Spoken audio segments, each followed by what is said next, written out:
كريم لان هو اسمه بروتكتيف داي كريم و SPF 50. يلا نجرب.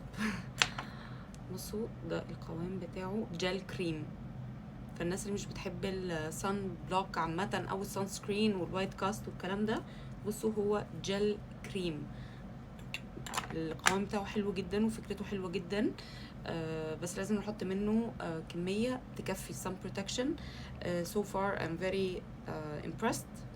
هجربهم طبعا واقول لكم رايي فيهم، بس I have great hopes للبرودكت ده.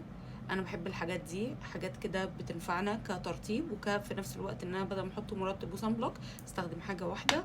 فجو تشيك ذم اوت، شوفوا انكو البراند تحفه، يعني انا ما كنتش اعرفها قبل ما يبعتولي الحاجات دي، بس لما دخلت لقيت كونسبت حلو ولقيت ناس مركزه هما بيعملوا ايه وعايزين يعملوا ايه، فتشيك ذم